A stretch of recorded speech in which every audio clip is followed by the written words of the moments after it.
Hello दोस्तों, स्वागत है आपका केबीएस सिलेबस में।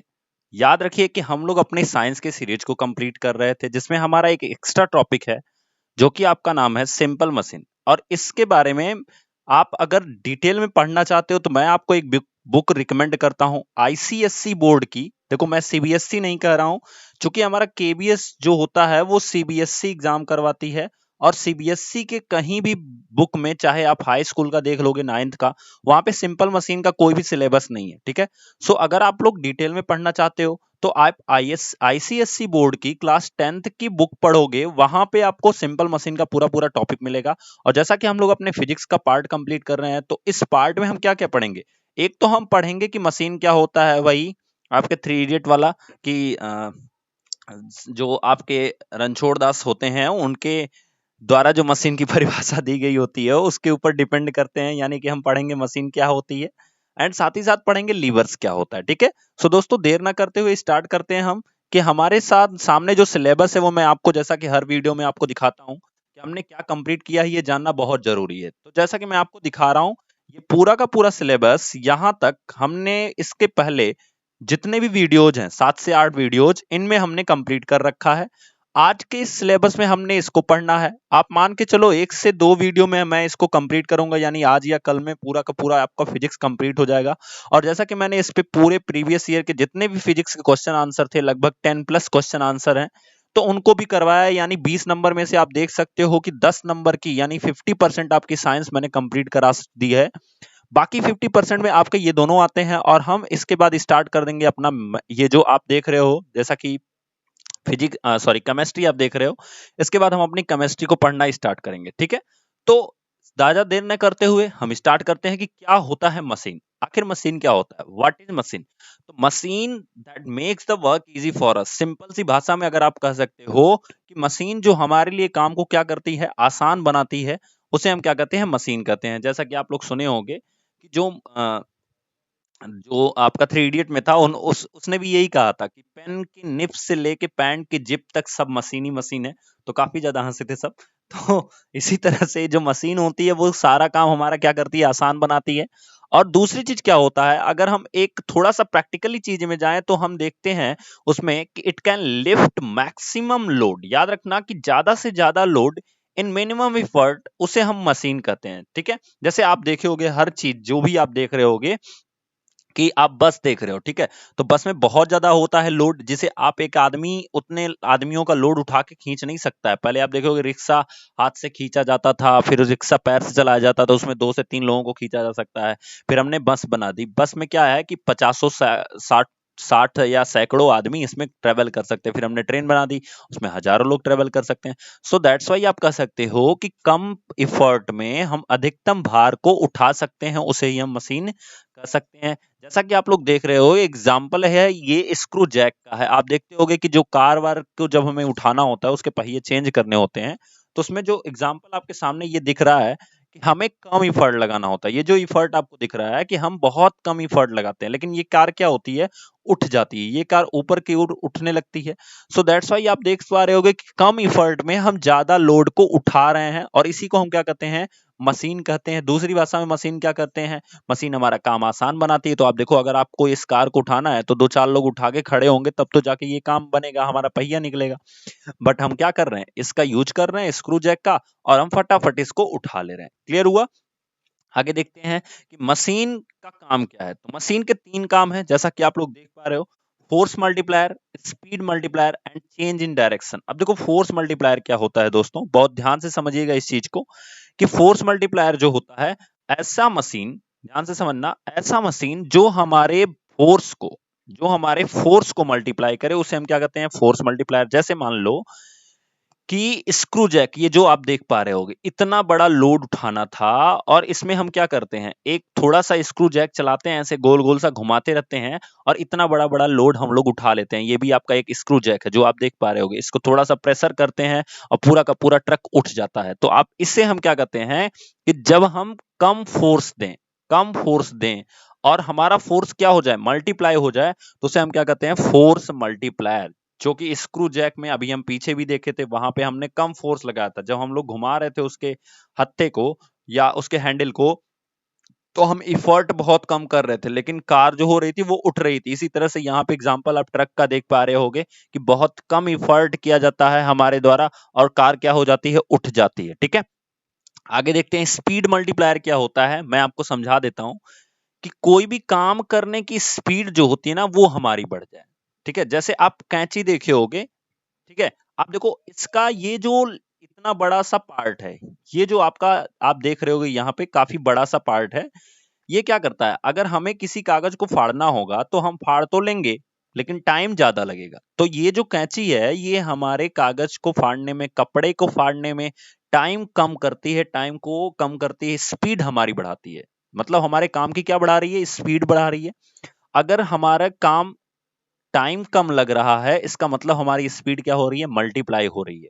सो इस तरह की जो मशीनें होती हैं वो हमारी क्या करती हैं, स्पीड मल्टीप्लाई करती हैं। याद रखना मशीन के तीन ही काम होते हैं, एक या तो वो फोर्स मल्टीप्लाई करेगा या स्पीड मल्टीप्लाई करेगा, and last and most important अगर आप ध्यान से देखोगे तो आपको दिख रहा होगा कि चेंज इन डायरेक्शन। अगर इसी लोड को ये जो लोड आप देख रहे होगे कि ऊपर उठ रहा है, इसमें इफर्ट कहां लग रहा है, नीचे लग रहा है, और लोड कहां आ रहा है, ऊपर आ रहा है। अगर इसी तरह से एक कुएं से हमें पानी निकालना होता, ठीक है, लेट्स अज्यूम दैट कि एक कुएं से हमें पानी निकालना है, ये आपके सामने कुआं है, और पहले जब पानी निकालते थे लोग तो यहाँ खड़े होकर के ऐसे झुके रहते थे लोग इसमें, और फिर इसको ऊपर की तरफ खींचते थे। यहाँ देखना, ऊपर की तरफ खींचते थे, किसको, रस्सी को ऊपर की तरफ खींचते थे। ये रस्सी है, अंदर बाल्टी है, इसको हम क्या करते थे, ऊपर की तरफ खींचते थे। आप देखे होगे गांव में, अगर देखो ध्यान से तो वहां पे देखो इसको ऊपर की तरफ खींचा जाता था। ठीक है, बट अभी हमने क्या किया कि इसको ऊपर की तरफ ना खींच करके हमने इफर्ट क्या कर दिया, नीचे की तरफ लगाने के लिए कोशिश कर दी। और उसके लिए हमने क्या यूज किया है, एक पुली यूज किया है, एक घिरनी यूज किया है, जिससे हमारा जो लोड है वो ऑलरेडी ऊपर आ रहा है, लेकिन हमने जो डायरेक्शन है अपने इफर्ट की वो क्या कर दी है, चेंज कर दी है। तो किसकी वजह से चेंज हुआ, इस मशीन की वजह से चेंज हुआ, जो कि हमारे इफर्ट की डायरेक्शन को क्या कर दी है, चेंज कर दी है। तो इस तरह से तीन काम होते हैं किसी भी मशीन के, इस चीज को ध्यान रखिएगा। ठीक है, आगे देखते हैं कि अब जैसा कि हमने पढ़ा था थोड़ी देर पहले कि लोड और इफर्ट क्या होता है, तो सबसे पहले देखते हैं लोड क्या होता है। ध्यान से देखिएगा, the quantity of something that can be carried, जो किसी चीज की वह मात्रा जो क्या की जा सके, उठाई जा सकती हो, उसे क्या कहते हैं, लोड कहते हैं। और जिसके द्वारा उठाई जाती है उसे हम इफर्ट कहते हैं। जैसे effort, the force that apply to carry the load, ऐसा फोर्स होता है इफर्ट जो क्या करता है, लोड को कैरी करने का, यानी भार को वहन करने के लिए लागू किया गया बल ही क्या कहलाता है, प्रयास कहलाता है। ठीक है, आगे देखते हैं मैकेनिकल एडवांटेज क्या होता है। अब ध्यान से समझिएगा इस चीज को। ठीक है, मैकेनिकल एडवांटेज आप ध्यान से समझिएगा बिल्कुल। आप देख रहे होगे कि यहाँ पे इफर्ट क्या हो रहा है, बहुत नीचे की तरफ लग रहा है, और लोड हमारा क्या हो रहा है, ऊपर की तरफ लग रहा है। अच्छा देखो, ये लोड क्या है, सपोज दैट, मान लीजिए ये जो लोड है आपका, ये 15 न्यूटन का है। ठीक है, और ये कहाँ है, नीचे की तरफ, और आपने इफर्ट लगाया, बहुत ध्यान से समझिएगा, इफर्ट आपने लगाया 5 न्यूटन का। ठीक है, तो आप देखो कम इफर्ट लगा रहे हो, आप क्या कर रहे हो, कम इफर्ट लगा रहे हो, और लोड कितना लिफ्ट कर रहे हो, 15 न्यूटन का आप उठा रहे हो। किसकी वजह से, इस मशीन की हेल्प की वजह से। तो इस मशीन की हेल्प की वजह से हमें एक एडवांटेज मिलता है, जिसे हिंदी में क्या कहते हैं, हम लाभ कहते हैं। ध्यान से समझिएगा, और इसी मैकेनिकल एडवांटेज का हम यहां से एक फॉर्मूला निकालते हैं। ध्यान से देखिएगा, जो मैकेनिकल एडवांटेज का फॉर्मूला निकलता है वो आता है आपका लोड अपान इफर्ट, लोड अपान इफर्ट। अब लोड की वैल्यू कितनी है, आप देखो 15 न्यूटन का हम लोड उठा रहे हैं, लेकिन हम इफर्ट कितना दे रहे हैं, 5 न्यूटन का। तो हमारा मैकेनिकल एडवांटेज क्या हो गया, 3 हो गया। मतलब काफी अच्छी है ये मशीन, जिसकी वजह से हम कम इफर्ट लगा करके काफी ज्यादा लोड को क्या कर रहे हैं, पिकअप कर ले रहे हैं। तो इस तरह से मैकेनिकल एडवांटेज क्या होता है कि जब किसी भी चीज को कम इफर्ट में ज्यादा लोड उठाते हैं तो एडवांटेज होगा उसमें। ठीक है, बट हमें ध्यान देना होता है कि मैकेनिकल एडवांटेज आपका 3 ही बेस पे चलेगा। आपको ध्यान रखिएगा इस चीज को बिल्कुल ध्यान से। एक तो होगा मैकेनिकल एडवांटेज या तो एक से बड़ा होगा, ग्रेटर देन वन, या मैकेनिकल एडवांटेज इस सॉरी स्मॉलर देन वन। ठीक है, एंड थर्ड, या तो मैकेनिकल एडवांटेज एक के बराबर होगा, मतलब जितना हम इफर्ट लगा रहे हैं उतना ही हम लोड उठा रहे हैं। और इसमें जो स्मॉलर देन 1 होगा मतलब हम इफर्ट ज्यादा लगा रहे हैं और लोड कम उठा रहे हैं, ठीक है। अब जब ग्रेटर देन 1 होता है तो हम लोड ज्यादा उठा रहे हैं, किसमें? कम इफर्ट में। आप फोकस करो इफर्ट में। अगर आपका इफर्ट कम है तो मैकेनिकल एडवांटेज ज्यादा होगा, अगर आपका इफर्ट ज्यादा है तो मैकेनिकल एडवांटेज क्या होगा? कम होगा। और अगर मैकेनिकल एडवांटेज में लोड और इफर्ट दोनों बराबर है तो मैकेनिकल एडवांटेज हमेशा क्या हो जाएगा? एक हो जाएगा। अब बात आती है कि जो हमने पढ़ा फोर्स मल्टीप्लायर, फिर हमने पढ़ा स्पीड मल्टीप्लायर, फिर हमने पढ़ा आपका चेंज इन डायरेक्शन, तो इन तीनों स्टेजेस में क्या होता है? किस समय मैकेनिकल एडवांटेज ज्यादा होता है, किस समय मैकेनिकल एडवांटेज कम होता है, इस सब के बारे में हम लोग देखेंगे, ठीक है। चलिए आगे देखते हैं वेलोसिटी रेशियो क्या होता है। अगर आप ध्यान से समझोगे वेलोसिटी रेशियो तो बहुत सिंपल से वर्ड्स में मैं आपको समझाना चाहता हूं कि जितना मूव किया जाता है, ध्यान समझिएगा। अब देखो ये बॉक्स इस पॉइंट पे है, जब ये उठ रहा है तो आप देख रहे होगे इस पॉइंट पे पहुंचा, ठीक है।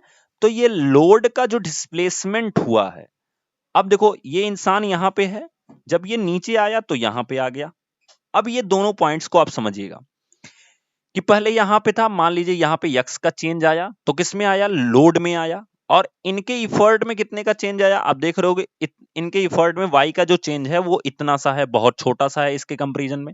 और ये दोनों चीजें सेम टाइम ऑफ इंटरवल में हो रही हैं। सेम टाइम ऑफ इंटरवल मतलब टाइम जो है वो वही लग रहा है, जितने देर ये इंसान काम कर रहा है उतने देर ये लोड क्या हो रहा है? उठ रहा है। मतलब टाइम हमारा क्या है? फिक्स है, ठीक है। तो velocity ratio is equals to क्या होता है कि डिस्टेंस मूव्ड बाय इफर्ट। तो कितना डिस्टेंस इफर्ट के द्वारा मूव किया जाता है, बिल्कुल ध्यान से समझिएगा। Distance moved by effort divided by भाई जितना आपने इफर्ट किया और उसी समय कितना डिस्टेंस लोड के द्वारा मूव किया जा रहा है। डिस्टेंस मूव्ड बाय लोड, ठीक है। अब यही हमारा क्या होता है? वेलोसिटी रेशियो होता है, ठीक है। क्योंकि दोनों, और ये ध्यान रखिएगा कि ये दोनों चीजें जो डिस्टेंस मूव हो रही हैं सेम टाइम ऑफ इंटरवल में होना चाहिए, सेम टाइम ऑफ इंटरवल में होना चाहिए। जैसा कि आप लोग देख भी पा रहे होंगे कि जितने टाइम में ये काम कर रहा होगा उतने टाइम पे ही ये लोड भी उठ रहा होगा, ठीक है। तो हुआ क्या कि डिस्टेंस मूव्ड बाय इफर्ट आपका कितना है? यक्स है, ठीक है। सॉरी, इफर्ट जो है वो कितना है? वाई है। और डिवाइडेड बाय हम टी कर लेते हैं एंड यहां पे हो जाएगा x divided by T. Same time of interval है यहां पे। अब इसी चीज को हम क्या लिख सकते हैं? इसी चीज को हम लिख सकते हैं कि जो आपका वेलोसिटी रेशियो है वो आपका हो जाएगा इफर्ट वेलोसिटी। भाई देखो इसमें क्या है? ये डिस्टेंस, ये टाइम है, तो ये किसकी वेलोसिटी हो गई? इफर्ट की वेलोसिटी हो गई। किसकी वेलोसिटी हो गई? इफर्ट वेलोसिटी हो गई। एंड ये आपका क्या है? ये भी डिस्टेंस है, टाइम है, बट ये किसके रिस्पेक्ट में है? ये है लोड के रिस्पेक्ट में। तो ये क्या हो गई? लोड वेलोसिटी हो जाएगी आपकी। क्या हो जाएगी? लोड वेलोसिटी हो जाएगी। क्लियर हुआ? तो इस तरह से आप देख पा रहे होगे कि जो चीजें हैं डिस्टेंस यहां पे मूव हो रही हैं, तो सिंपल से हमारा जो आंसर आएगा वेलोसिटी रेशियो का, velocity ratio is equals to nothing but effort velocity upon load velocity. But याद रखना मैकेनिकल एडवांटेज क्या होता है? उसमें होता है लोड अपान इफर्ट, लोड अपान इफर्ट, ये ध्यान रखना है आपको। तो मैकेनिकल एडवांटेज आपका ये फॉर्मूला होता है, वेलोसिटी रेशियो ये फॉर्मूला होता है, ठीक है। अब वेलोसिटी रेशियो क्यों निकाला जाता है? बहुत ध्यान समझना। अगर इस पुली में फ्रिक्शन हो, ठीक है, तो शायद ये उतना नहीं अच्छे से चलेगा जितना ये फ्रिक्शन लेस पे चलेगा। मतलब 100% आइडियल अगर ये पुली है, 100% आइडियल ये पुली है तो ये बहुत अच्छे से चलेगी, ठीक है। मतलब काफी अच्छे से इसका लोड हम ऊपर तक उठा सकते हैं कम इफर्ट में। अगर ये इसमें फ्रिक्शन होगा तो हमें इफर्ट ज्यादा लगाना होगा और लोड क्या होगा? कम उठेगा। क्लियर? तो ये दो चीजें आपको क्लियर हुई। नेक्स्ट देखते हैं मैकेनिकल एडवांटेज और वेलोसिटी रेशियो का क्या एडवांटेज होता है, यहां से समझते हैं फोर्स मल्टीप्लायर। जैसा कि मैंने आपको बताया था कि किस किस कंडीशन में क्या क्या चीजें होंगी उसको हम लोग समझते हैं, ठीक है। तो आप लोग देखेगा फोर्स मल्टीप्लायर में क्या होगा। अगर हम मैकेनिकल एडवांटेज निकालें फोर्स मल्टीप्लायर में तो फोर्स मल्टीप्लायर का मतलब मैंने क्या समझाया था कि आपके फोर्स को मल्टीप्लाई करेगा। इसका मतलब लोड जो होगा, अगर मान लीजिए 15 न्यूटन का है, ठीक है, और आपने इफर्ट लगाया 5 न्यूटन का, जैसा कि आप एग्जांपल में देख पा रहे होगे कि इस स्क्रू जैक से हमने इफर्ट बहुत कम किया है, लेकिन हमने लोड बहुत ज्यादा उठाया है। आप देख पा रहे होगे कि ये लोड हमने क्या किया है, बहुत ज्यादा उठाया है कार का, ठीक है। तो इस तरह से इफ जो मैकेनिकल एडवांटेज का फार्मूला होता है वो कितना होता है, आपका होता है लोड अपॉन इफर्ट। तो हम यहां से क्या लिखेंगे, 15/5 इज इक्वल्स टू 3। बहुत अच्छे से समझिएगा इसको। तो यहां से हमारा जो मैकेनिकल एडवांटेज निकल के आ रहा है वो आ रहा है, mechanical advantage is greater than 1। It means that कि फोर्स मल्टीप्लायर में जो हमारा मैकेनिकल एडवांटेज होता है वो एक से ज्यादा होता है। मतलब ऐसी मशीनें जो हमारे फोर्स को मल्टीप्लाई करती हैं, उसके थ्रू हम कम इफर्ट में ज्यादा लोड उठा सकते हैं। क्या कर सकते हैं, कम इफर्ट में ज्यादा लोड उठा सकते हैं। ध्यान रखना, अभी जब हम आगे पढ़ेंगे लीवर्स, तो वहां पे आपका जो क्वेश्चन पूछा गया था प्रीवियस ईयर में, उसमें मैकेनिकल एडवांटेज बहुत अच्छे से आया था, ठीक है। और हमें जानना भी जरूरी है भाई, हम कौन सी ऐसी मशीन लें जिससे हम कम इफर्ट करें और हमारा काम ज्यादा हो जाए, ठीक है। तो इस तरह से मैकेनिकल एडवांटेज क्या हो जाएगा, इसका ग्रेटर देन 1 हो जाएगा। वेलोसिटी रेशियो की बात करते हैं दोस्तों, तो वेलोसिटी रेशियो क्या होता है, हमने पढ़ा इफर्ट वेलोसिटी, क्या पढ़ा, effort velocity and divided by load की जो वेलोसिटी होगी। तो आप देखो, इफर्ट की वेलोसिटी काफी तगड़ी होगी, काफी जल्दी जल्दी हम इसको घुमाते हैं, लेकिन ये जो लोड उठता है ये बहुत कम उठता है, बहुत धीरे धीरे उठता है, ठीक है। तो हम क्या करेंगे इस केस में, आप लोग देख पा रहे होगे इफर्ट की वेलोसिटी ज्यादा होगी, मींस ये मैक्सिमम होगी। अब देखो ये क्या होगी, मैक्सिमम होगी। हमने जल्दी जल्दी घुमाते हैं हम इसको हम जल्दी जल्दी रोटेट करते हैं, लेकिन ये जो उठता है ये बहुत कम उठता है, ज्यादा थोड़े ना उठता है भाई। देखो इतना बड़ा हैंडल हमने इसको लगा लगा के घुमा रहे हैं हम बार बार, लेकिन कार ऐसा थोड़े ना कि पूरी टंग जाती है। तो मतलब इफर्ट हम क्या करते हैं, मैक्सिमम होती है हमारी, और लोड की जो वेलोसिटी होती है वो क्या होती है, मिनिमम होती है। तो अगर आप मैक्सिमम में मिनिमम से डिवाइड करोगे, उसकी भी वैल्यू क्या आएगी, 1 से ज्यादा आएगी। इट मींस दैट अगर आप यहां से भी कंक्लूजन निकालोगे, तो velocity ratio of force multiplier is greater than 1। तो आप दो चीजें पा रहे होगे कि फोर्स मल्टीप्लायर में आपको सिंपल सा याद क्या करना है कि ऐसी मशीनें जो हमारे फोर्स को मल्टीप्लाई करती हैं, हमारे क्या करती हैं, फोर्स को मल्टीप्लाई करती हैं, उनमें हमेशा मैकेनिकल एडवांटेज और वेलोसिटी रेशियो क्या होगा, एक से ज्यादा होगा। क्या होगा, एक से ज्यादा होगा। क्लियर हुआ, आगे बढ़ते हैं। अब हम देखते हैं स्पीड मल्टीप्लायर में किस तरह से हमारा मैकेनिकल एडवांटेज और वेलोसिटी रेशियो काम करता है। तो मैकेनिकल एडवांटेज का सिंपल सा फार्मूला क्या होता है, लोड अपॉन इफर्ट, ठीक है, बिल्कुल ध्यान से समझिएगा। और उसी तरह से वेलोसिटी रेशियो में हमारा फार्मूला क्या होता है, इफर्ट वेलोसिटी, कितना हमने इफर्ट किया है, अपॉन जो लोड की वेलोसिटी है वो कितनी है, ठीक है। अब इसको ध्यान से समझिएगा। देखिए हमारा जो लोड है यहां पे, ठीक है, ये जो लोड है ये हमारा क्या होगा। अब हम अगर अब ध्यान से देखें तो हम कागज को काट रहे होंगे ना, तो लोड क्या होगा, कम होगा, यानी मिनिमम होगा। लोड क्या होगा, कम होगा। और इफर्ट क्या होगा, इफर्ट यहां पे हमने क्या करना है, लोड के रिस्पेक्ट में थोड़ा सा ज्यादा करना है। तो जब हम कम में ज्यादा से भाग देंगे, जब हम कम में ज्यादा से भाग देंगे, तो आपको पता चलेगा कि ये क्या आएगा, less than 1। It means that कि अगर हम मैकेनिकल एडवांटेज देखेंगे तो ये क्या आता है, लेस देन 1। क्लियर, तो ये लेस देन 1 हो जाएगा। इफर्ट वेलोसिटी, इफर्ट की जो वेलोसिटी होगी और लोड की जो वेलोसिटी होगी उसको हम कंपैरिजन कराते हैं। ध्यान से समझिएगा, इफर्ट देखो हम कितना कर रहे हैं, ये जो इफर्ट हम कर रहे हैं ये आप देख रहे होगे, ये इफर्ट की वेलोसिटी है, मतलब कितनी डिस्टेंस तय की जा रही है इफर्ट के द्वारा, ये मैक्सिमम डिस्टेंस अगर आप देखोगे तो ये नीचे आया, यहां तक तय किया। बट इतनी डिस्टेंस में, एक्स डिस्टेंस में आप देखो कितना लंबा कागज काट रहे हो, इतना लंबा कागज काट रहे हो, तो आप देखो इसकी डिस्टेंस क्या है, ज्यादा है।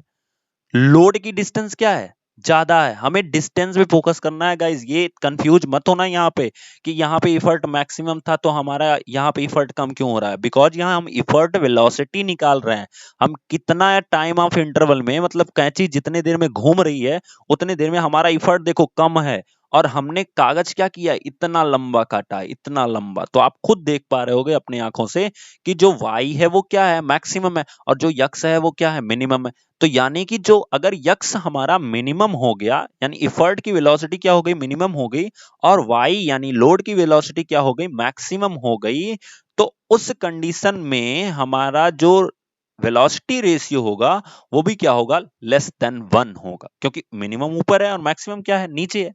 तो इस तरह से हम कह सकते हैं, देखो एक कंक्लूजन क्या निकला कि जब हमारी मशीन कैसी है, स्पीड मल्टीप्लायर है, तो उसमें ये दोनों एक से कम है। जब हमारी मशीन कैसी है, फोर्स मल्टीप्लायर है, तो उसमें ये दोनों एक से ज्यादा हैं। ये ध्यान रखना है आपको, ठीक है। जब हमारी मशीन कैसी है, फोर्स मल्टीप्लायर है, तो दोनों क्या है, एक से ज्यादा हैं।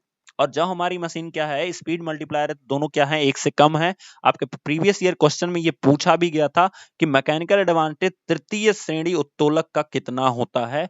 तो ये ध्यान रखना, पहले तो आप समझ लो कि क्या होता है मैकेनिकल एडवांटेज, फिर तृतीय श्रेणी का उत्तोलक किस तरह का होता है, स्पीड मल्टीप्लायर होता है कि फोर्स मल्टीप्लायर होता है, ये भी हम समझेंगे वहां पे, ठीक है। आगे देखते हैं। तो मैकेनिकल एडवांटेज और वेलोसिटी रेशियो, इन दोनों को अगर आप देख रहे होगे कि एक कुत्ता है जो कि कुएं में गिरा है, और हम इस तरह से फोर्स को कहां अप्लाई कर रहे हैं, फोर्स को हम कहां अप्लाई कर रहे हैं, ऊपर की तरफ अप्लाई कर रहे हैं। अगर आप देखोगे ध्यान से तो हमने फोर्स को क्या कर रहे हैं, हम ऊपर की तरफ खींच रहे हैं इसको, ठीक है। मतलब हमारा फोर्स क्या हो रहा है, ऊपर की तरफ हो रहा है। तो हमें ज्यादा इफर्ट करना पड़ता है जब हम चेंज इन डायरेक्शन लगाते हैं, जैसा कि आप लोग देख रहे हैं।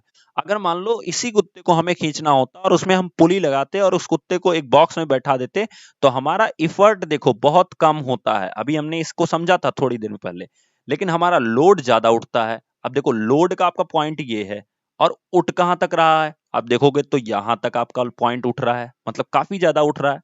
इफर्ट हम कहां तक कर रहे हैं, देखो यहां तक पहुंच रहे हैं, उससे भी कम कर रहे हैं, यहां से स्टार्ट है और यहां पे आपका फिनिश हो जा रहा है। तो आप देखो इतना ही हमने इफर्ट करा है, ये पॉइंट हमने इफर्ट करा है, और ये पॉइंट में हमारा लोड उठ रहा है, ठीक है। देन हम अगर मैकेनिकल एडवांटेज निकालेंगे, ध्यान से समझिएगा, मैकेनिकल एडवांटेज निकालेंगे तो उस समय क्या होता है कि जितना हम इफर्ट लगा रहे होते हैं, मैंने बताया था ये आइडियल होगा तभी इस तरह से चलेगा, हालांकि जरूर से जरूर फ्रिक्शन होता है इस पुली में। तो होता क्या है ऐसी कंडीशंस में कि जो हमारा लोड होता है, जितना हमें लोड निकालना होता है, जैसे हम निकाल रहे हैं ना इसको, तो जितना हम निकाल रहे होते हैं उतना ही हमें क्या करना होता है, इफर्ट लगाना होता है। मतलब इस कंडीशन में दोनों क्या होते हैं, बराबर हो जाते हैं। तो ऐसी कंडीशन के लिए जो मैकेनिकल एडवांटेज होता है वो क्या हो जाता है, एक हो जाता है। उसी तरह से आपका जो वेलोसिटी रेशियो है, ठीक है, वेलोसिटी रेशियो है, इसमें भी क्या होता है कि जो इफर्ट की वेलोसिटी होती है और आपके लोड की वेलोसिटी होती है वो भी एक के बराबर होती है। तो सीधी भाषा में आपको तीन चीजें समझ में आई। नंबर फर्स्ट, जब फोर्स मल्टीप्लायर है तो उस समय मैकेनिकल एडवांटेज ग्रेटर देन 1 होगा, वेलोसिटी रेशियो भी क्या होगा, ग्रेटर देन 1 होगा। जब आपकी मशीन क्या है, जब आपकी मशीन स्पीड मल्टीप्लायर है, ठीक है, स्पीड मल्टीप्लायर है, तो उस समय हमारा मैकेनिकल एडवांटेज क्या होगा, लेस देन 1 होगा, और वेलोसिटी रेशियो भी क्या होगी, लेस देन 1 होगी। एंड नंबर थर्ड, जब हमारा चेंज इन डायरेक्शन है मशीन, तो उस समय हमारा ये दोनों के दोनों क्या होंगे, एक के बराबर होंगे, ठीक है। यही बस चीजें आपको याद रखनी है, ठीक है। अब हम आगे बढ़ते हैं कि मैकेनिकल एडवांटेज जो होता है, तो मैकेनिकल इफिशियंसी क्या होती है, क्या होती है क्षमता। तो ध्यान से समझिएगा, किसी भी मशीन की जो मैकेनिकल इफिशियंसी होती है वो क्या होती है उसको देखते हैं। तो आपके सामने मैकेनिकल इफिशियंसी का मतलब मैं सीधा सीधा आपको बताऊं कि कोई भी वर्क है, कोई भी मशीन है जो काम कर रही है, तो उसकी जो मैकेनिकल इफिशियंसी का फार्मूला होता है वो होता है mechanical advantage divided by velocity ratio. ये आपका मैकेनिकल इफिशियंसी का फार्मूला होता है। और इसके बारे में मैं आपको बता दूं कि मैकेनिकल इफिशियंसी का मतलब होता है कि एक मैकेनिकल एडवांटेज किसी भी मशीन का, अब जैसे अगर मैं फोर्स मल्टीप्लायर का निकालूं, ठीक है, फोर्स मल्टीप्लायर का निकालूं तो कितना होगा, फोर्स मल्टीप्लायर में ये आपका क्या होता है, ग्रेटर देन 1 होता है, यानी एक से ज्यादा होगा। वेलोसिटी रेशियो भी एक से ज्यादा होगा। तो इस कंडीशन में ये मशीन की जो क्षमता होती है वो 100% आ सकती है।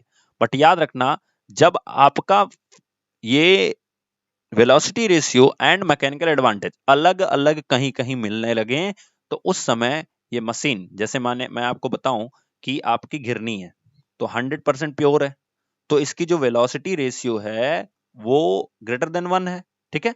और मैकेनिकल एडवांटेज जो है वो क्या हो जाएगी, ये भी ग्रेटर देन 1 है। बट याद रखना कि कोई भी मशीन जब हम बनाते हैं उसी समय उसकी वेलोसिटी रेशियो फिक्स हो जाती है। अगर इस घिरनी में हम फ्रिक्शन डाल दें, क्या डाल दें, फ्रिक्शन डाल दें, तो इसकी जो वेलोसिटी रेशियो है उसमें फर्क हो जाएगा, ये लेस देन 1 भी हो सकती है, ठीक है। इट मींस दैट कि वेलोसिटी रेशियो मशीन को बनाते समय ही क्या हो जाता है, फिक्स हो जाता है। ये नोट कर लीजिए नोट्स में कि जब किसी भी मशीन को हम बनाते हैं उसी समय इसकी वेलोसिटी रेशियो क्या हो जाती है, फिक्स हो जाती है। और मैकेनिकल एडवांटेज चेंज होता है, मैकेनिकल एडवांटेज चेंज होता रहता है, तो ये ध्यान रखिएगा। तो दोस्तों आज के इस सेशन में हम लोग इतना ही पढ़ेंगे। नेक्स्ट सेशन में पढ़ेंगे लीवर, और लीवर में हर चीज को देखेंगे कि कौन सा लीवर हमारा फोर्स मल्टीप्लायर है, कौन सा लीवर हमारा स्पीड मल्टीप्लायर है, कौन सा लीवर हमारा चेंज इन डायरेक्शन है। तो आपको ये चीज ध्यान रखनी है कि किस तरह से हमें चीजों को समझना है और उसको सॉल्व करना है, ठीक है। बट आपको रिवाइज करते रहना है क्योंकि यहां से क्वेश्चन आना फिक्स है, यहां से क्वेश्चन आएगा इस बार भी, क्योंकि बहुत अच्छा टॉपिक है जो कि आपके एनसीईआरटी में नहीं मिलेगा। सो यहां से क्वेश्चन पक्का आएगा। तब तक के लिए थैंक यू दोस्तों, मिलेंगे नेक्स्ट वीडियो में।